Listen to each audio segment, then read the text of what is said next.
안녕, 과학기술 14강 시작하도록 할게요. 요거 이제 마지막으로 비문학 진도까지 요걸 끝으로 비문학 드디어 끝나네요. 네, 너무 신나네요. 자, 일단 제목을 보면은 촉각 센서로서의 피부. 그래서 우리 피부가 대단한 역할을 한대. 그래서 촉각 센서의 역할을 한다라는 거 요거 위주로 해서 한번 확인을 해보도록 할게요. 일단 들어가기 전 박스의 내용을 보시면 이 글은 센서의 특징을 가진 피부의 특성을 설명하고 있다. 그래서 인간의 감각기관은 외부 환경의 정보를 정밀하게 감지하여 정보를 처리한다는 점에서 매우 우수한 센서라고 할 수 있는데 그 중에서 피부라는 것은 우리 몸의 가장 큰 감각기관으로 접촉을 통해 외부 환경의 정보를 감지하여 다양한 정보를 뇌로 보내는 역할을 한대요. 그러니까 피부는 그만큼 이제 센서 같은 특징을 가지고 있다는 거죠. 센서의 관점에서 피부는 능동형 센서로서 감각 수용기들이 점탄성을 가진 진피에 박혀있는 그러한 형태래요. 그래서 이때 진피라는 것은 수용기를 외부의 충격으로부터 보호하고 고정하는 역할, 아니면 외부의 자극을 각각 이 네 가지에 전달하는 그러한 역할을 한다라는 얘기가 나타나 있습니다. 뒤에서 어차피 자세하게 볼 내용들이에요.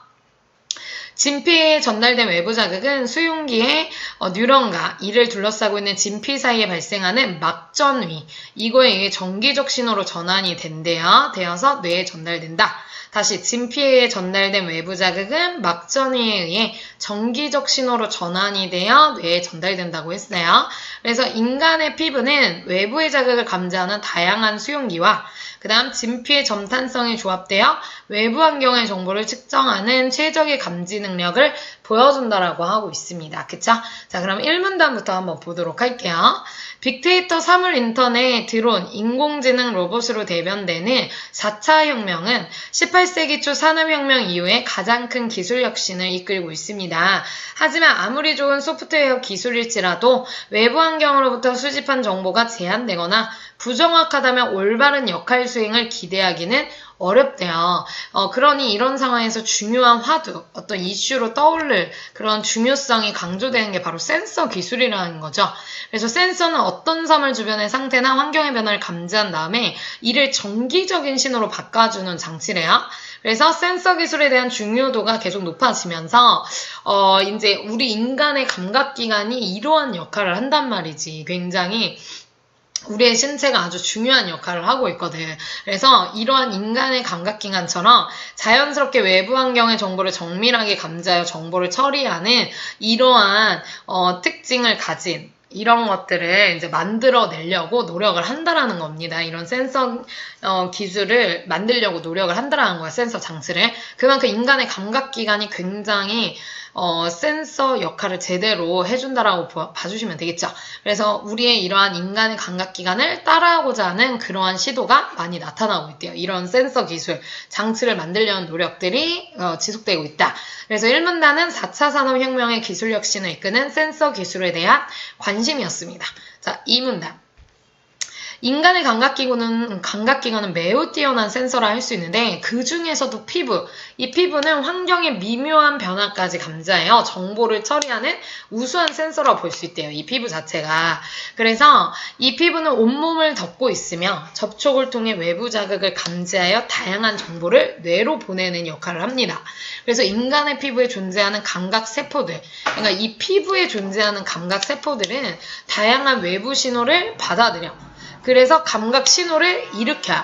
그래서 아주 미세한 벌레의 움직임이나 표면의 거친 정도, 단단한 정도 등을 감지할 수 있도록 해줍니다. 누가요? 이 피부에 존재하는 감각 세포들이 말이죠. 그래서 피부를 표면에서 수직으로 잘라서 현미경을 보면 상피 조직인 표피, 그리고 진피, 그리고 피하 지방층으로 이루어진 피부 조직, 이 단면을 관찰할 수 있대요. 한마디로 표피, 진피, 피하 지방층입니다. 그쵸? 그래서 이렇게 세 가지, 그쵸? 피부 조직의 구성들을 볼 수 있는데, 이 피부의 90% 이상을 차지하는 게 바로 중간에 있는 진피래요. 그래서 이 진피는 실질적인 피부라고 할 수 있는데, 표피와 피하 지방층 사이에 위치하는 이 피부, 그쵸? 그래서, 피부랜다. 진피. 그래서 이 진피는 표피 두께의 10배에서 40배 정도래요. 그만큼 두께가 엄청나대. 이게 이제 진피인 거야. 표피, 진피, 피하지방층인데 진피가 거의 피부의 완전 90% 이상을 차지한다라고 봐주시면 돼요. 외부 환경의 정보를 감지하는 센서로서의 피부와 그 구성에 대한 얘기였습니다. 자, 3문답. 자, 그러면은 피부에서 가장 이제 많은 부분을 차지하는 진피는 탄성과 점성의 성질을 모두 갖고 있는 점탄성체래요. 탄성은 어떤 물체가 외부에서 가해진 힘에 의해 순간적으로 형태가 변형되고 그 힘이 제거되면 물체의 원래 모양으로 되돌아가는 거야. 근데 그 힘이 제거되지 않으면 그 상태를 계속 유지하고 있는 거겠죠. 점성은 어떤 물체의 외부 힘이 작용하여 그 형태가 변할 때 이에 저항해서 튕겨나가는, 그렇죠? 저항하는 성질을 의미한대요. 그래서 점성체는 외부에서 가해진 힘에 따른 형태의 변화가 서서히 발생하며, 왜냐면은 저항하는 힘이 있으니까 변화하기가 쉽지가 않겠죠. 그 힘이 제거되어도, 그렇죠? 즉, 이 외부에서 가해진 힘이 제거되어도 본래의 형태로 돌아가지 않습니다. 그쵸? 그래서 점탄성체는 이러한 탄성과 점성을 모두 지니고 있는 물체예요. 그래서 이 점탄성체는 변형 속도에 따라 성질이 달라지는데 변형 속도가 빠를수록 뭐가요? 이 점탄성체는 변형 속도가 빠를수록 탄성체에 가까운 성질을 나타내고요. 변형 속도가 느릴수록 점성체에 더 가까운 성질을 보여준다. 당연하죠? 점성체는 뭔가 저항하려는 성질이고, 그 다음 탄성체는 그 외부의 힘이 가해진 대로 형태가 변화되는 성질인 거니까 변형 속도가 빠르다는 거는 탄성체에 가까운 성질을 나타내는 거고, 변형 속도가 느릴수록 점성체에 더 가까운 성질을 보여주겠죠. 진피 역시 점탄성을 가지고 있어서, 그쵸? 이 두 가지 속성을 다 갖고 있대. 탄성과 점성. 그래서 진피의 순간적인 외력이 작용하고 이 외력이 일정하게 유지가 된다면 진피는 1차적으로 탄성 변형, 그러니까 탄성이라는 거는 그 힘대로 형태가 변형되는 거. 이게 이제 1차적으로 나타나고 시간이 조금씩 흐르면서 서서히 점성 변형이 나타나 변형의 정도가 증가한다. 그래서 점성은 이제 저항하는 성질이죠. 이처럼 일정한 힘을 받는 점탄성체가 탄성에 의한 즉각적인 변형이 일어난 후에 점성에 의한 2차적인 변형이 서서히 일어나는 현상. 즉 즉각적인 변형이면은 이제 탄성일 수 있는데 점성에 의해서는 이제 저항하려는 힘이 있으니까 쭉 그쵸? 찌그러진 게 다시 이렇게 그쵸? 점성에 의해서 저항되는 그러한 2차적인 변형이 서서히 일어나는 현상.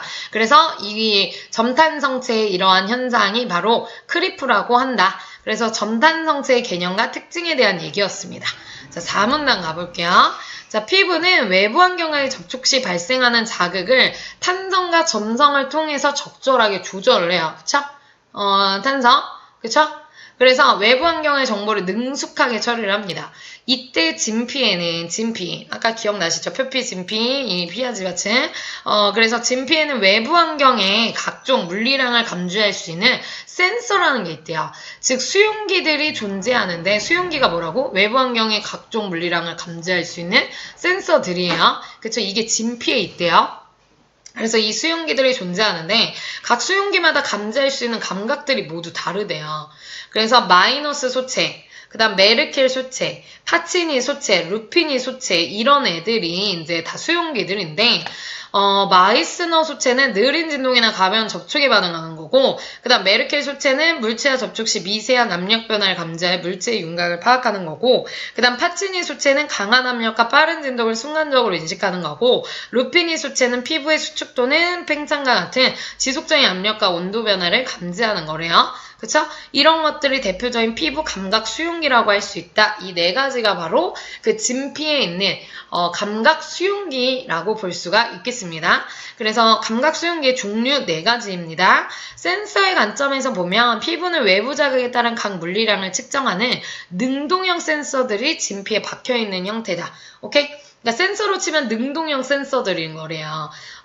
이런 센서들이 막 진피에 박혀있는 거래. 그치? 이때 진피는 센서들을 외부의 충격으로부터 보호하고 고정하는 역할을 하고요. 그 다음 외부의 자극을 센서, 즉 수용기로 전달하는 역할을 하기도 한대요. 이 두 가지가 바로 진피의 역할입니다.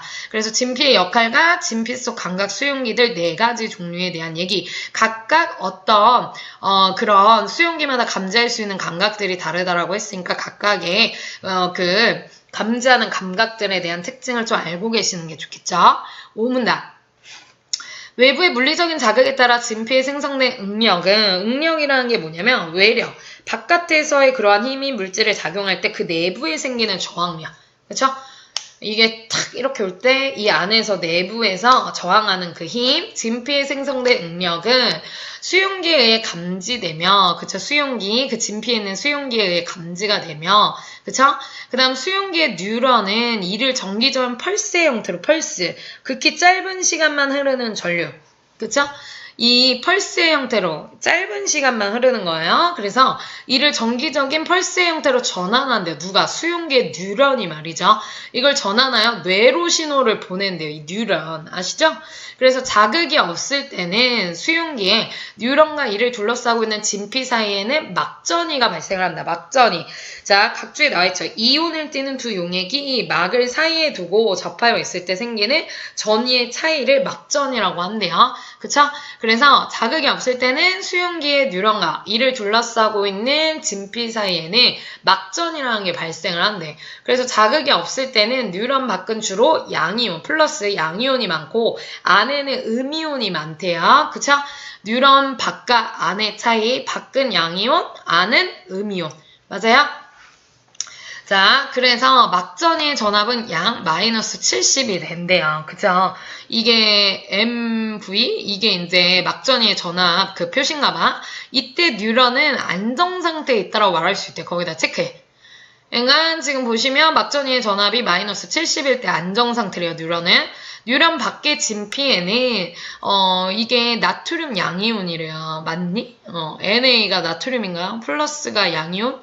그러면 나트륨 양이온이 많이 분포되어 있으며 뉴런 안쪽에는 뭐가 있다고 그랬어 아까? 안쪽에 음이온이 많이 있더라고 그랬죠? 음이온뿐만이 아니라 칼륨이온이 함께 분포하고 있대. 이게 칼륨이니 K? 네, 암튼 이게 많이 분포하고 있대. 그런데 새로운 정보 등의 외부 자극이 있으면 뉴런, 자 그러면 보세요.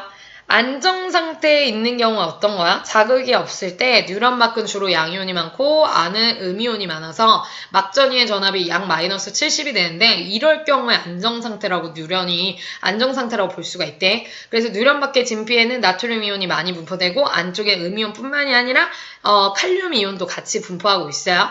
그런데 만약에 새로운 정보의 외부 자극이 촥 있으면 뉴런 세포막의 나트륨 이 양이온 통로가 열리면서 양전하를 띈 나트륨 양이온이 밖에서 안으로 확산돼요. 막전위를 약 플러스 30 이걸로 만든대요. 오케이? 그래서 막전위가 플러스 30에 도달하면 뉴런은 다시 원래대로 돌아가기 위해 나트륨 통로는 닫고 개방된 칼륨 통로를 통해서 칼륨 이온을 뉴런 외부로 내보내게 됩니다. 이때 막전위는 약 마이너스 90 정도로 떨어지게 된대요. 오케이? 이후 서서히 이온의 능동적인 이동에 의해서 막전위는 다시 마이너스 70으로 복귀하는 거야. 그러니까 이거는 다시 70으로 복귀하게 되는 그 과정이라고 봐주시면 되겠죠. 다시 원래대로 돌아가기 위한 그 모습. 이런 정기적 펄스의 빈도는 외부 자극의 크기와 진피의 변화율에 비례한다라고 얘기를 하고 있습니다. 그쵸? 이 펄스의 빈도와 외부 자극의 크기와 진피의 변화율이 비례한다라는 거. 그래서 여기까지가 외부의 물리적 자극이 전기 신호로 뇌에 전달되는 그 과정을 보여주고 있습니다. 그쵸? 요거 5문단 잘 알아두셔야 될 것 같아. 그치? 이따 뒤에서 정리된 부분 확인할게요. 마지막 6문단.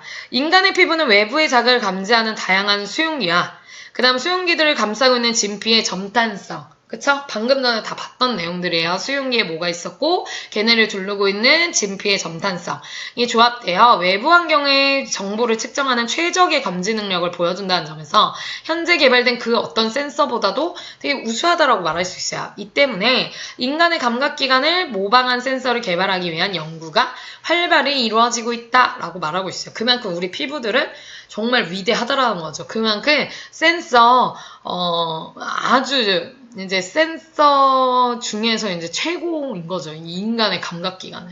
그치? 그러니까 이걸 모방해서 이런 비슷한 거를 이제 만들려는 기술들이 계속 연구되고 있다. 그래서 센서로서 피부의 감각기관이 가지는 우수성에 대한 얘기를 해주고 있고요.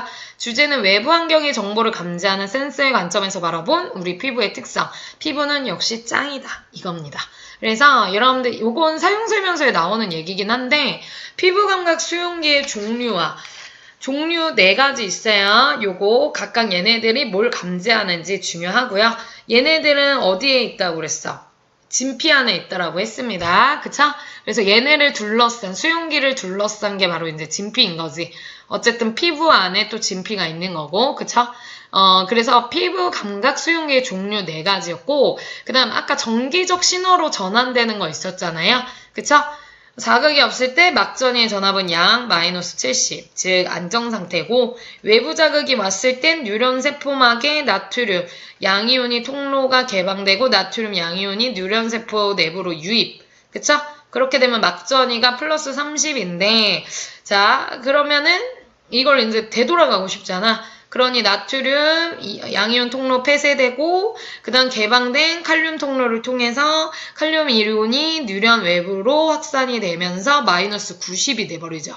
그러면 이온의 능동적인 이동을 통해서 막전이는 마이너스 70까지 그래서 원상복귀 된다더라 안정한 상태로 되돌아온다라는 거. 그쵸?